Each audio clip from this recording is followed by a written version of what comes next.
Hare Krishna, thank you. While this beautiful singing was going on, we had some deal with some uh, configuration here in our program. So I have, this is the book, correct?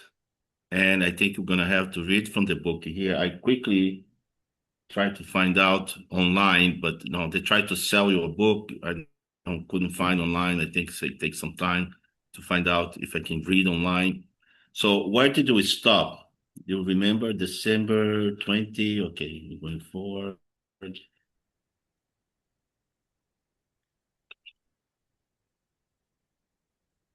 Prabhuji, it's February 12th, 1976, chapter 9. Chapter 9, no? Let me see this one. No. Chapter 9. He's sharp. You got me. 265. See? We have to be like this Boy Scout, always alert. 265. Okay.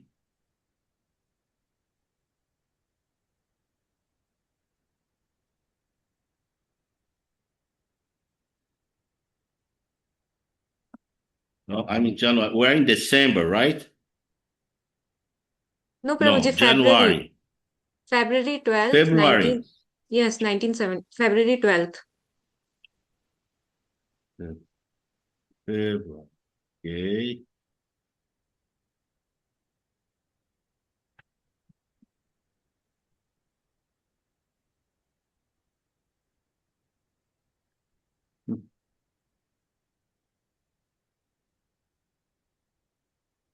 Okay. Okay, getting there.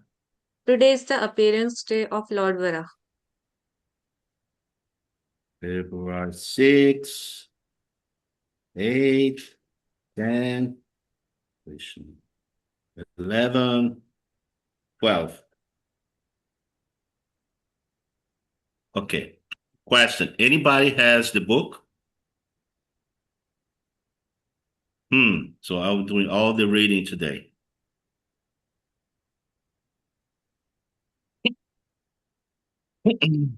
Prabhuji, I see if I can find the PDF, I'll send them. Good. I sent a message to them, our doc, but I think it might not be online for some reason. Okay.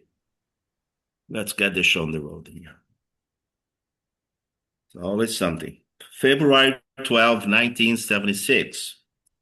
Today's appearance day of Lord Varaha. There is no fast. During his massage, you can hear, right? Everybody can hear? Okay. Yes, Prabhuji. Audio check. During his massage, Prabhupada talked about his god brothers.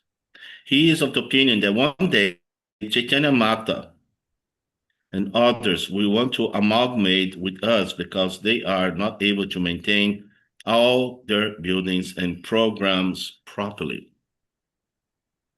It suggests that either we could jointly manage or we would manage and they would run the mata. Hold on. I need to pay attention here because this is hardcore. This is the world. Or perhaps we would simply supply their financial necessities and jointly preach. Prabhupada said it would be ideal if their Indian devotees and our Western devotees went village to preach together. You see the mentality of Srila Prabhupada.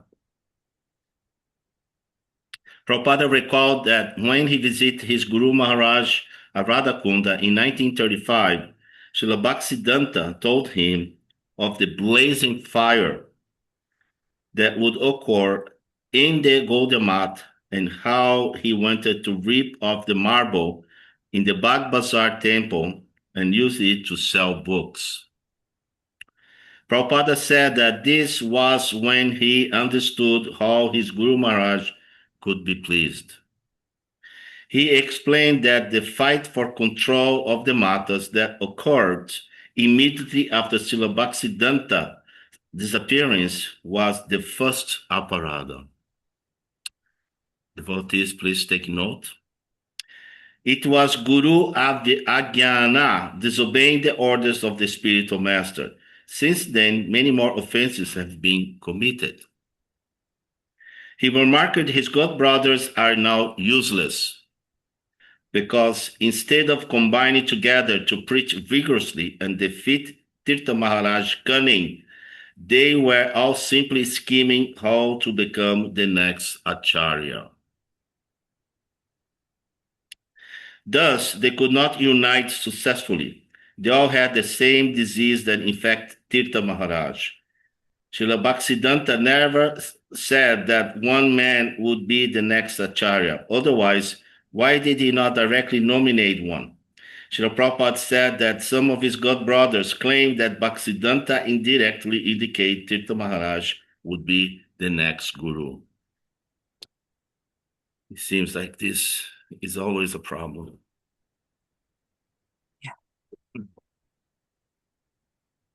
But Prabhupada said this was just like the impersonalist who cull indirect meanings from straightforward instructions. What Bhaktisiddhanta Sarasvati did order was that a 12-man governing body commission be formed in his absence, but they ignore him. Prabhupada's comments were candid and revealing. It is apparent that among his god brothers, Prabhupada stands out as the one who truly desired to please his Guru Maharaj by vigorously spreading Lord Chaitanya's movement all over the world. As Srila Prabhupada himself often says, Palena paritate, the value of something is judged by the fruit it produces. You all following? Good? Gaura Govinda Swami sent a letter to from Bhubaneswar. Did I turn the page properly? Yeah. Gaura Govinda Swami sent a letter from Bhubaneswar requesting to be excused from coming to Mayapur, as Prabhupada had suggested in his last letter. He has just managed to construct a small brick and thatched cottage in our land there, and is getting some help to establish ISKCON from some of the local people. Now he has to submit plans to the municipality before he can begin temple construction. Prabhupada excused him from attending the festival and offered his full blessings for his project. He told him if he works sincerely, he will certainly be successful. He suggests that he support himself by translating and publishing our books into Oriyan, the local language. Prabhupada also sent a letter to Saurabh in Bombay requesting him to provide Gaura Govinda with suitable plans for the proposed temple complex. In a note in here, personal note, I remember that I went to Bhubaneswar at that time, and I saw the little thatched cabin, whatever that thing was. It was very simple. And to get there, we went to, everything was red earth, that sometimes the earth there is reddish for some reason. So we went to some empty lots, all red earth, and we get to this small thatched house, and this is supposed to be the, how do you call the temple. And we're coming from Mayapur, which that's the lotus business there was a little big. There was what is this? And I look around us, desolate, not even trees. It was like a big empty way land, and it's a little thatched hut in there. I said, who in the world will come in here? But years later, I visit Bhubaneswar temple. If some of you visit, you notice that temple is beautiful. It's right in the middle of the city for some reason. They all grow around, just like Bombay, Juhu Beach, so we never know. When Krishna goes, everybody comes. Okay, February 13, 1976. Today is Lord Nityananda appearance, half-day fast. Nityananda Prabhu liked Uradal, so this was one favorite preparation that was made for his feast. Prituputra Swami reported by mail from Kanpur that he was having good success with his preaching work. He is regularly holding programs in the homes of prominent citizens. He suggests that Srila Prabhupada attend the upcoming Kumbh Mela festival to be held in Allahabad in February 1977. He mentioned that many people still remember Prabhupada's attendance at the Maga Mela 5 years ago. He also offered some mellifluous prayers. That's a new one. Mellifluous prayers to Srila Prabhupada, comparing him to Sri Krishna's flute, because it is through him that we receive words of Lord Krishna. Very poetic. Prabhupada appreciated his sentiments. He asked Prituputra to go ahead and book a suitable berth at Kumbh Mela. This evening, we're very happy to hear Prabhupada say that he was been feeling well for the last 2 days. Nandarani regularly makes fresh batches of rasgullas, which Srila Prabhupada keeps in a jar next to his desk.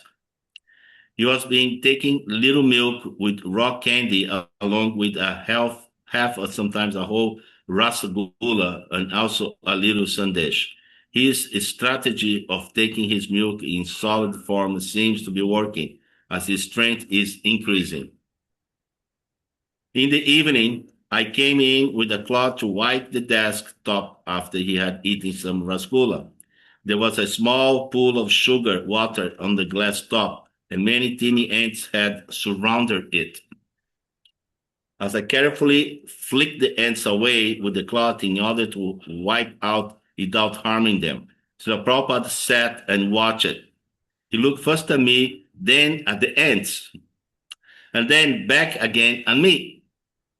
Formerly, you'd have killed them, he said, smiling. His comment was as revealing as it was true. My mind flashed back to the days as a young boy when I had delighted in pouring scalding hot water down the nest of ants. Oof.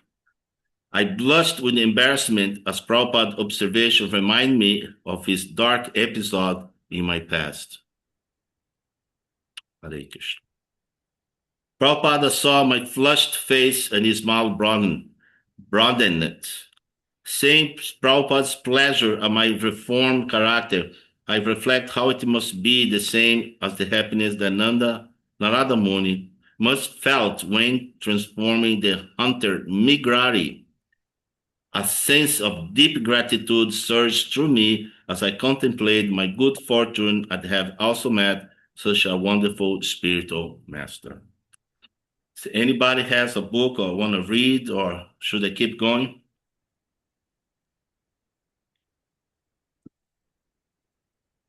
Prabhuji, I don't think so anyone have book. And I'm trying to find another website, but I can't find anything. Okay. I'll make a note for the next week. I'll find with Don. Don is not online, so what to do? Okay. February 14, 1976. The roof is a very convenient place for Srila Prabhupada to take his morning walk. Its sizable 45-foot width by 150-foot long expanse is large enough for him to get sufficient exercise without having to leave the building. It also limits the number of devotees who accompany him to just a few senior men. The panorama from the roof is magnificent. From that single vantage point, Prabhupada can view what's going on within our entire compound. The perimeter of the roof is profusely decorated with potted plants and tulsi trees, creating a pleasurable natural ambience. A peculiar event has been occurring each morning.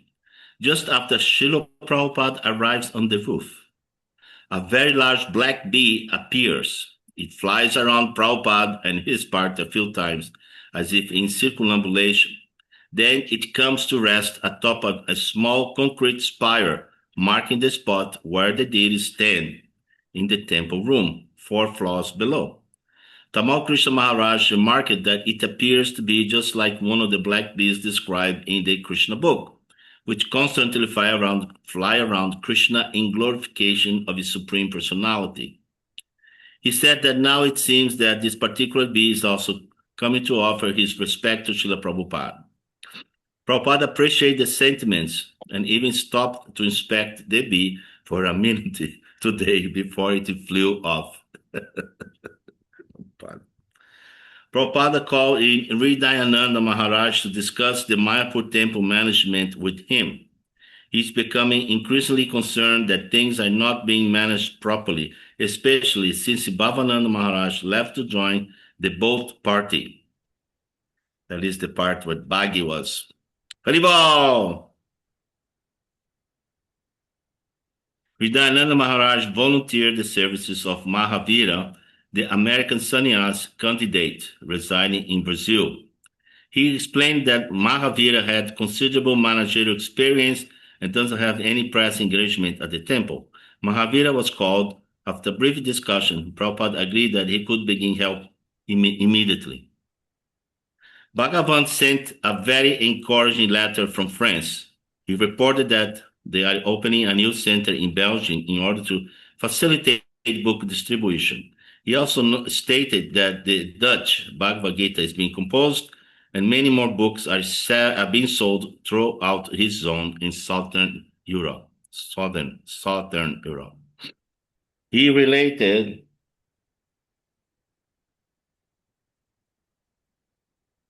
now everybody's calling. Krishna. He related some amazing Sankirtan stories from France, where they sell books mainly door to door. One devotee went into a hospital, and the nurses dressed him up in a white surgeon outfit, and he distributed Gita to the doctors. One nurse even took some Gitas from him, and while he went to the other floors, he sold 4 big Gitas to the patients. Another devotee went to a factory, and the foreman took orders from all the workers. Later, when the devotee returned to the factory, the foreman had to distribute 12 big Gitas for him.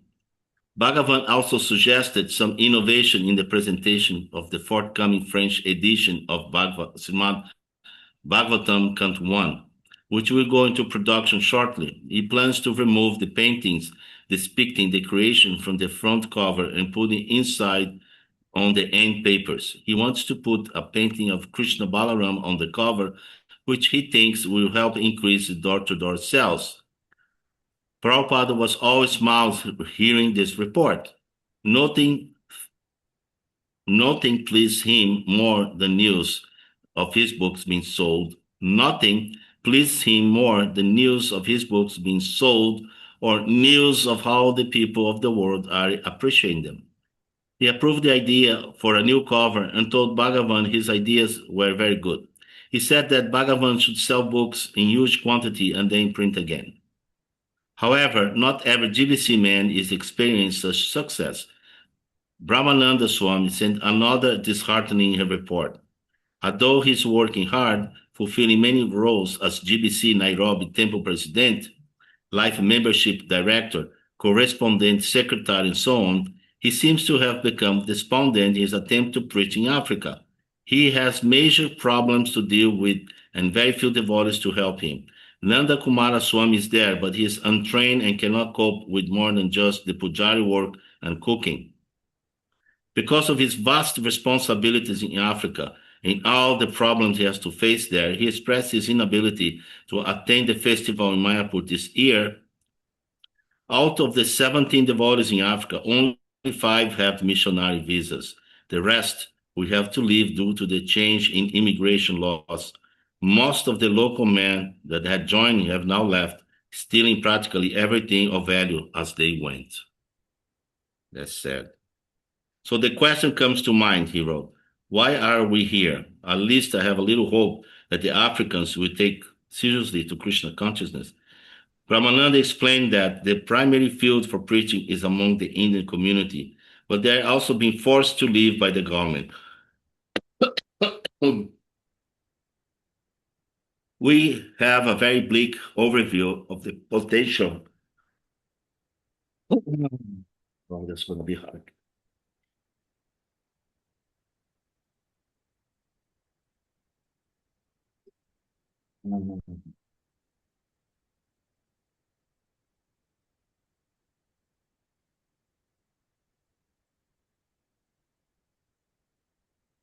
Brahmananda explained that the primary field for preaching is among the Indian community, but they are also being forced to live by the government. He gave a very bleak overview of the potential for preaching in the entire continent. This is really disturbed part of the world and offer very little opportunity to spread out our movement. Americans cannot travel to Congo or Uganda. We are already banned in Zambia. Tanzania has refused our attempt to register there, and I have been arrested twice there. Ethiopia, from where I have just returned in December, is very tense and ongoing communist very rapidly. Mozambique just had a revolution while it's open war in Angola. Our man just returned from Sudan, which is incredibly poor and destitute, as so is Chad, Central African Republic, etc. Only Nigeria seems to offer any opportunity to establish a center. All the other GBCs have civilized areas of the world. They are developed to spread this movement. Interesting. There were two bright spots, though. He had paid off 1,860 from his BBT debt of $12,000. And in Mauritius, a small band of brahmacharis are being well received and preaching enthusiastically all around the island. Prabhupada was sympathetic but purposeful. In his reply, he encouraged Brahmananda to work vigorously and continue with his efforts to preach. He also suggests he base himself in Mauritius, which Prabhupada described as a very nice place by the sea. As for whatever he should remain in Africa or not, Prabhupada said that it will have to be discussed by the GBC.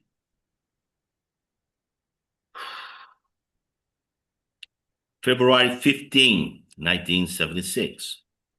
In this morning's class, Srila Prabhupada described his ambitious plans for showing the higher regions of the universe in the Vedic planetarium he proposed for Mayapur. I was getting in my neck of the woods.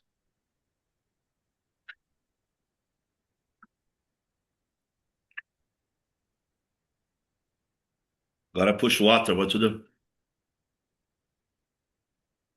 It's amazing. What's an idea here is almost manifest in there now. There is a Siddha Loka, which shall show how this planet works. Siddha Loka. The description of the Siddha Loka is there in the Srimad Bhagavatam. The Siddha Loka persons, they can go from one point to another without any machine or airplane.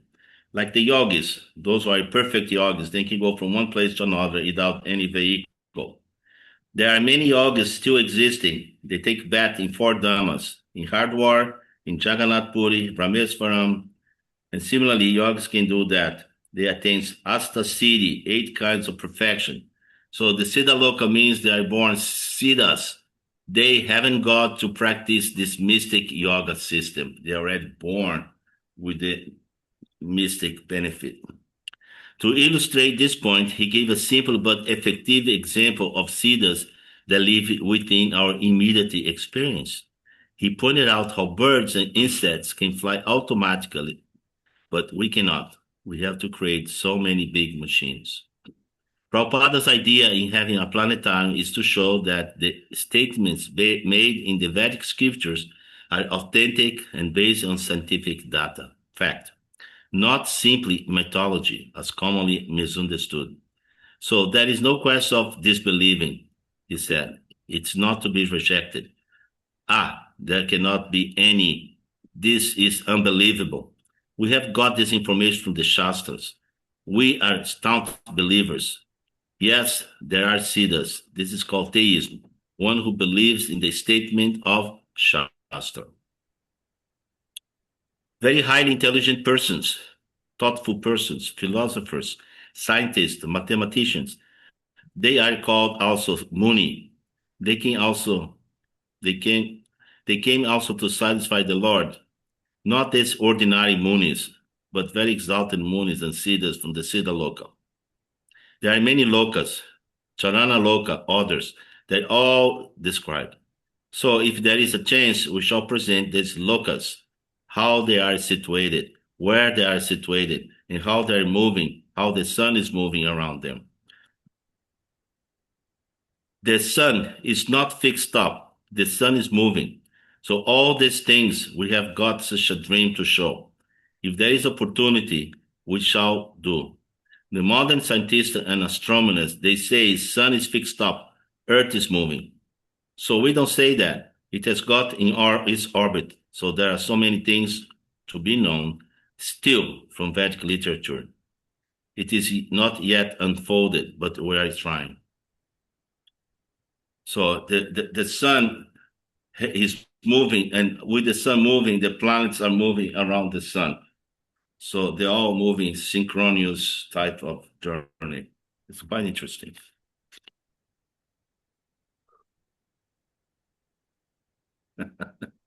Please pray for some mercy.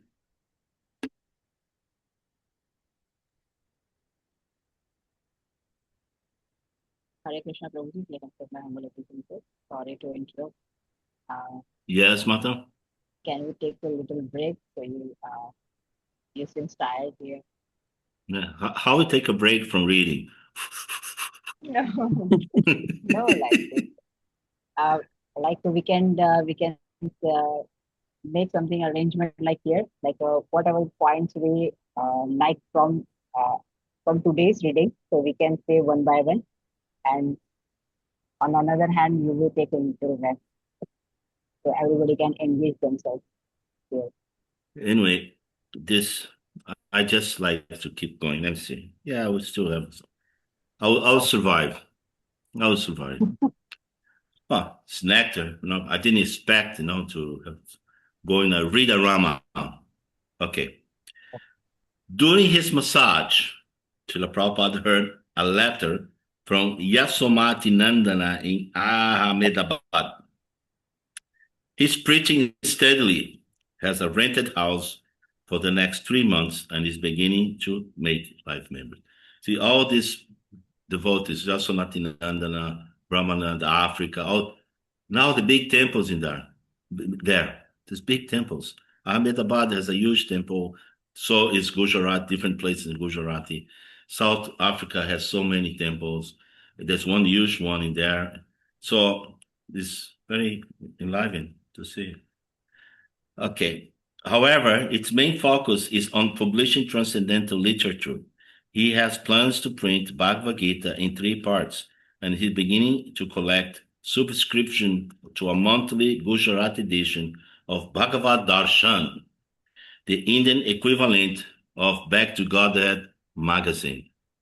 He described a fairly elaborate idea for raising thousands of subscriptions even before the magazines come out. Prabhupada was extremely pleased to hear about his preaching efforts. I'm very pleased with your monthly Bhagavad Darshan. That is a solid program. Please continue it steadily. Yes, I approve your distributions idea, namely subscribed agents, new agents. The subscription drives a solid program, and if you regularly publish and get registered, you can get a 1 or 2 paisa charges postal concession. Also, in the future, there are many cities such as Bombay, Surat, and Calcutta with large numbers of Gujaratis. You may arrange for getting subscriptions there. Huh? Yes, I approve your distribution ideas, namely subscribe agent and okay. A letter from Mike Darby, a high school student in West Virginia, bore ample testimony to the efficacy of reading Srila Prabhupada's books. He has written a term paper for one of his high school classes based on the teachings contained in Chaitanya Charitamrita. In order to continue his work, he requests a personal interview with Srila Prabhupada next time he is in America. He warmly expressed his appreciation I have read most of your books in Transcendental Science and have enjoyed them very much. I have not just enjoyed, but tried to base my life on their teachings. What you have written is so perfect because this knowledge has been passed down from the Supreme Lord Krishna. This was a student. Prabhupada is always happy to hear from grateful recipients of his books. He works literally day and night tirelessly only for this. If someone reads his books and understands that Krishna is God and everyone is meant to serve him, then, like he often says, his mission is a success. He told Mike to come to see him later this year when his next tour in America. Vidayananda Goswami and Subhag Prabhu left for Bangladesh today to examine the property being offered to us there. Prabhupada does not plan to go there personally, but he said if the offer is suitable to our needs, we could send some men there to develop the place. Sudama Maharaj came back from the travels on the Nitaipada Kamala boat. Guru Kripa Swami, who arrived early in the morning, went to join it for a few days after hearing how successfully they are faring. The devotees on the boat program have been received enthusiastically wherever they go. After docking at a village, they take Sri Sri Gauranitai ashore and go on procession through the village, door to door. All the villagers give a rupee and some foodstuff. In return, they receive a guitar gun. In this way, hundreds of books and large amounts of prasad were being distributed. Everyone traveling on the boat is very enlightened, especially the Gurukul boys. Srila Prabhupada sent Jaya Pataka Swami to Calcutta to meet Mr. Chowdhury. He will help Jaya Pataka approach government officials with our request for acquiring land in Mayapur for our proposed Vedic city. We used to go with the kirtans in the village with the cloth. Like this, see? We go with the cloth like this. And they take rice, rice, the sabji, sometimes a green papaya. So the rice, we cook a khichdi at the end, right? And the rice is all mixed up, mota rice, chota rice, this rice, that rice, So everything, that's one rice, I forgot that's the name. So anyway, but it was very nice, tasty after offering to the Lord. And we rocked that boat with kirtan. It was fantastic. Anyway, beautiful. February 16, 1976. I remember one time, this man, I want to give you something. So he goes to see a papaya in the top of the tree. He climbed like a monkey and then get a papaya and bring it down and put it in the shawl. Amazing. Fresh. Fresh from the tree. So last night, Prabhupada had rasgulla and ninkis. What's a ninkis? Tasty homemade biscuits. Okay, I think I imagine what it is. Which are offered to the deities each evening. He spilled some rasgulla juice on the mat. Immediately, hundreds of ants came to enjoy. This has happened a few times, each time as a cleanup. Prabhupada stops to watch me and makes some pertinent philosophical remark. Prabhupada often likes to use much simple real-life examples to illustrate philosophical points in his classes. I felt honored when this morning he mentioned me and the ant episode to convey the point he was making in his lecture.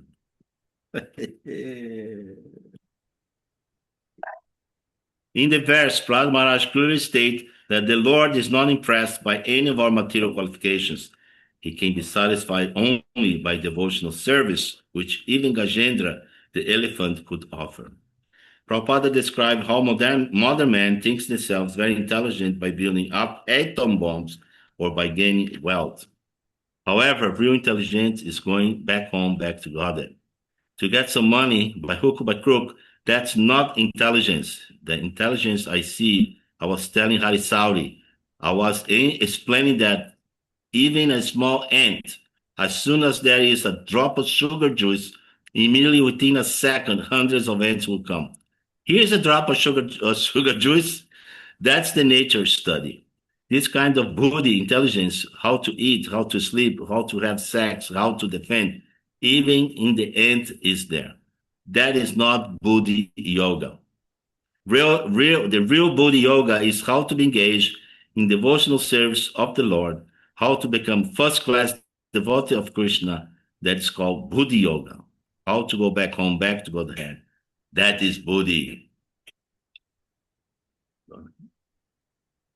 Staying a little higher. It's getting hot. Energy. Okay. Oh yeah. We still have good time.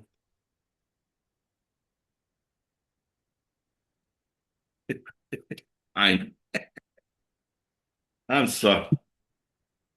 Well,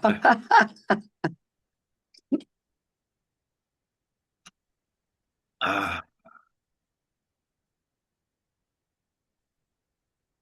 I remember. No, let's relax a little bit.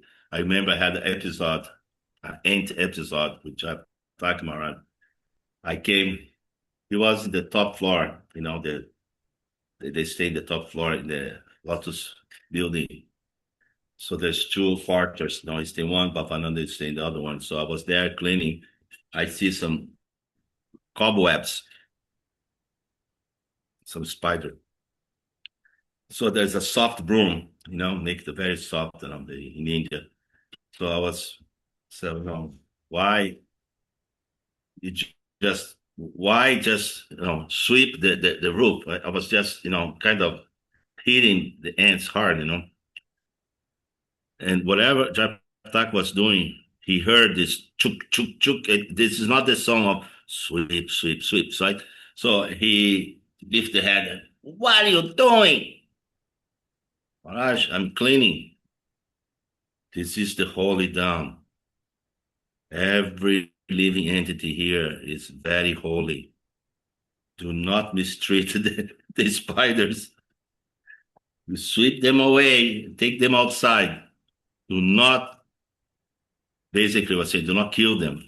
I don't think I was killing them, I was just beating them hard, so they kind of get a little them bumbling out of the roof or somewhere else. But,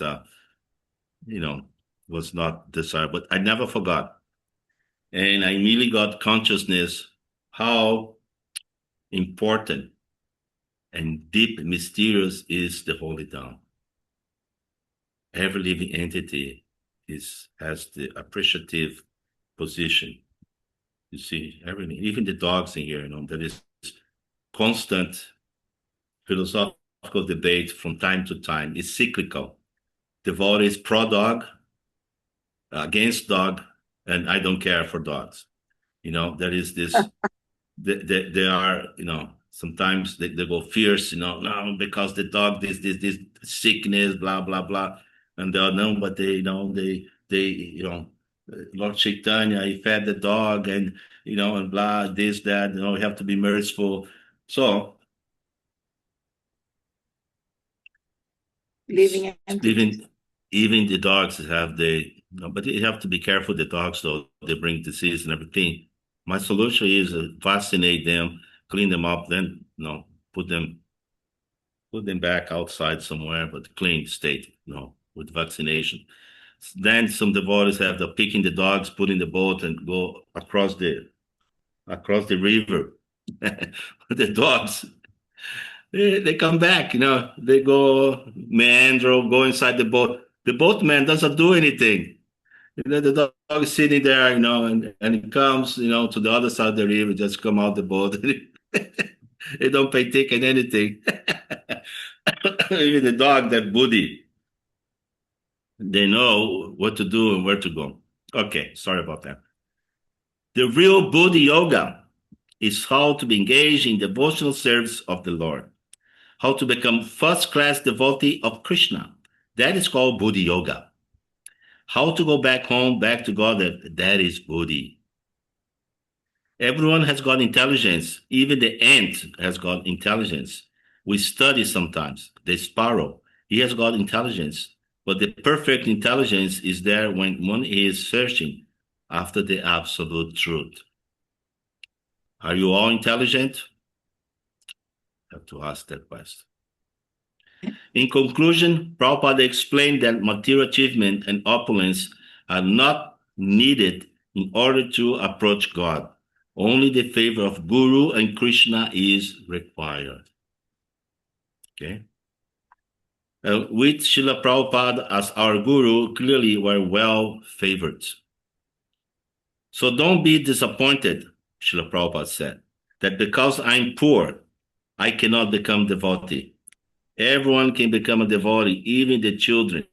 Just see how the children, they are dancing, they are chanting, they are offering obeisances. That is Bhakti Yoga. Everyone can become a devotee, provided he is properly guided. That is required.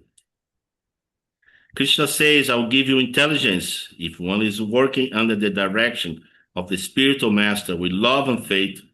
Then Krishna, from within as Chaita Guru, the Guru within the heart, he will help you. And he'll send you a bona fide Guru to help you externally. So both ways you'll be helped. And you'll become like Prahlad Maharaj. Thank you very much. Hare Krishna. This is Prabhupada giving the lecture. Yes. Somebody want to say something? Okay. Just a big heart floating in here. Prabhupada strongly reprimand the temple managers this morning. Oof. Now is the danda. There was no running water in the building again for the third consecutive morning. The bathroom water system is gravity fed from holding tanks in the roof. The pumps that fill the tanks have to be turned on by hand. As the festival approaches, more and more devotees are arriving, putting a great demand on the system, but no one seems to be paying attention. Prabhupada also corrected Mahavira for telling everyone that he is now the temple president and manager of Mayapur. Ay, Mahavira. When I became a devotee in Brazil, Mahavira was the one that took me under his wing for some time. And he guided me to a point I came to Mayapur. That was a different story once I came to Mayapur. But anyway, some respect, but there's some stories. Prabhupada also corrected Mahavira for telling everyone that he is now the temple president and manager of Mayapur. Mahavira has set himself up in an office. Several devotees already are complaining that he is asserting himself as the supervisor of the entire project, demanding that they follow his instructions, although he knows very little about how the Mayapur management operates. That's a no-no. The first become expert in all departments before becoming manager, Prabhupada told him. You have to be servant of everyone before you can manage. One cannot demand respect. Prabhupada knew about management. More and more visitors are coming for darshan in the evening, and Prabhupada has worked out a new system to facilitate them. Most of the guests are simply villagers. They come and sit in his room and simply stare. So Prabhupada told us to stand at the door and give out sweets. The guests should not be asked directly to come in, but they also should not be refused entry. If they wish to enter his room, they can be escorted to the balcony. There they will be given a seat and prasad, and then asked to fill a form giving their name and business. Then Prabhupada will call them. This, he said, is a screening without a screen. Those who simply wish to look can come to the door, offer their pranams, and receive some prasad. They will then go away happy. Those who have something specific to discuss will gladly wait. It is actually a moderation for Prabhupada to give darshan to so many people, but he cannot refuse them. So he has decided on this procedure. You will satisfy the people and save him from criticism.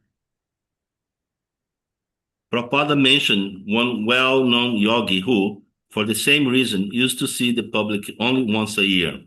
Prabhupada said that they could not do that, but this new system would suffice as a good compromise.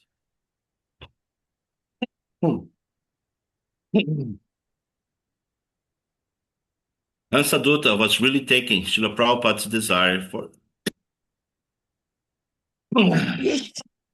Ora. Ora Hari.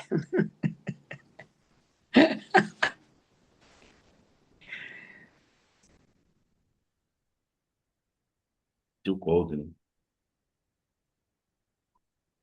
Hansadutta has really taken Srila Prabhupada's desire for village to village preaching seriously, and not just in India.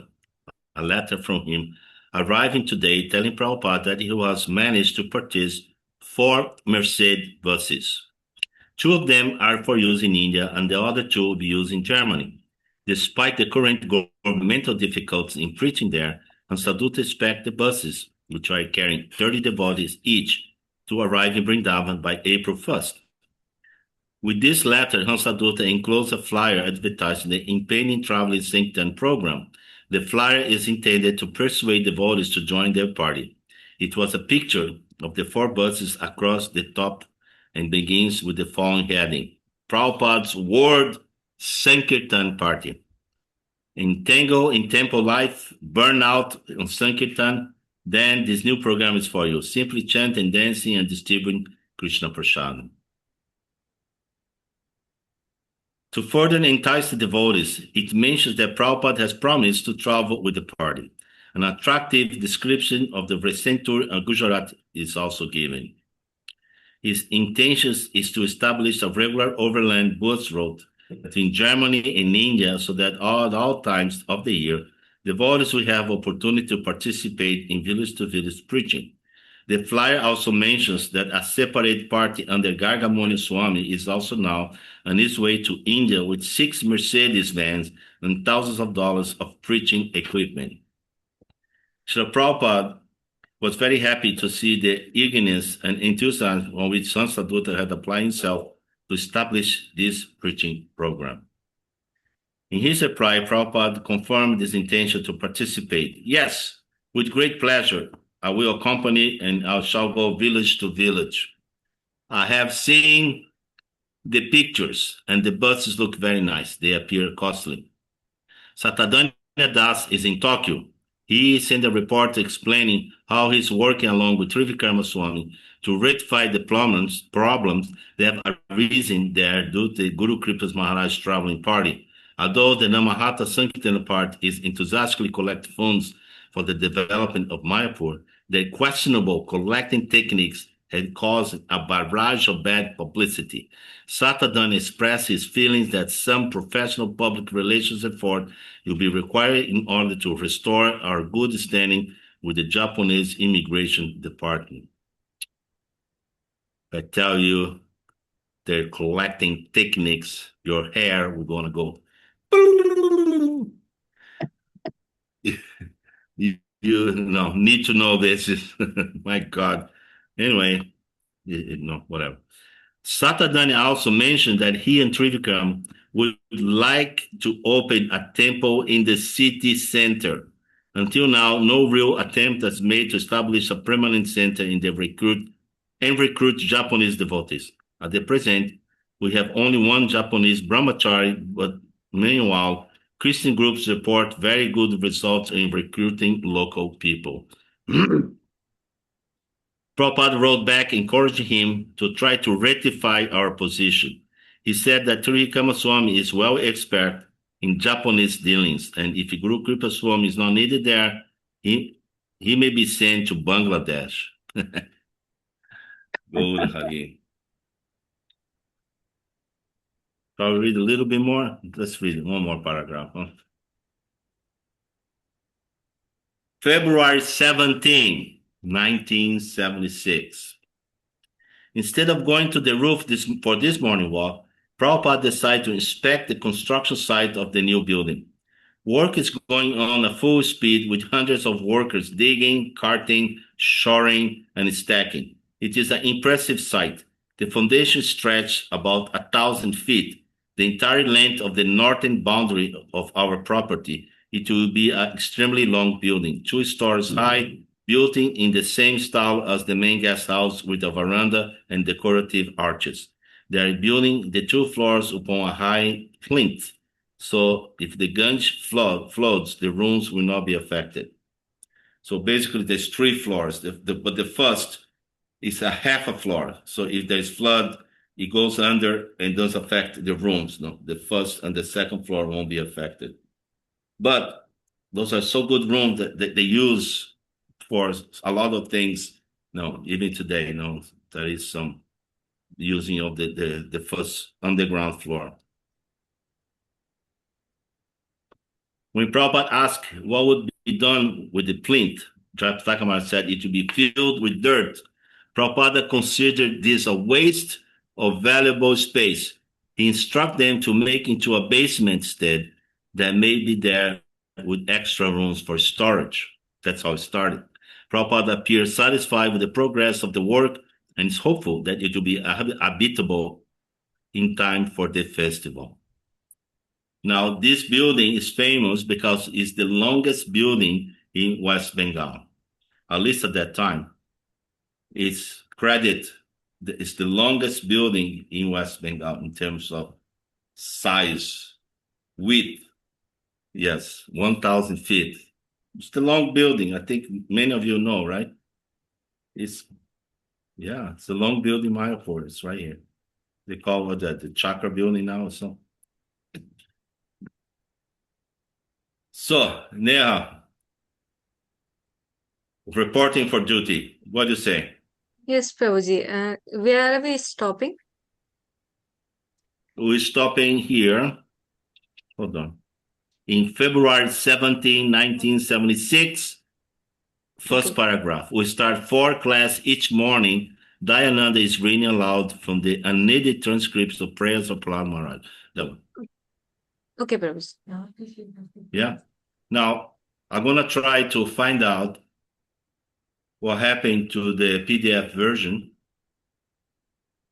I don't know if I have it. No. Let's see. Prabhuji, I'll think till next Wednesday, technical issues will be resolved. Yes, I also think so. Yes. How you think it's going to be resolved, Matan? Because it happens sometime for 1 or 2 days, but it get resolved. It had happened many times before also. Oh, really? Should we download a whole book PDF and Yeah. then we keep in our computers so we can access without the internet? Oh, okay, Prabhuji. I'll ask Saurabh Prabhu if he can, because he have chapter 1, but he don't have other chapters. So I'll ask him where he downloaded it. Book 1. Yes, Who yes. are you gonna ask? Dan? Yes, yes, I'll ask. Dan, right? Yes. Okay, yeah. He was the one who first told us to use that. Okay. All right. Thank you so much. Hare Krishna. So I remember this is the part I was there, you see, and I was very fun to read this. Actually, it was quite interesting. There's many stories about this Mahavira. So wonderful devotee. He was very, how to say, you know, he has some, managerial intelligence. He was, bringing up Brazil at that time. But in this festival, something happened. He packed everything. He went back to Brazil even before the festival was completed. So there was a reason for that. So, and then there's the boat. It's the boat. Okay. Thank you so much, you all. I'm gonna go to the little man leaving the door here. Hare Krishna. Thank you, everybody. Haribo.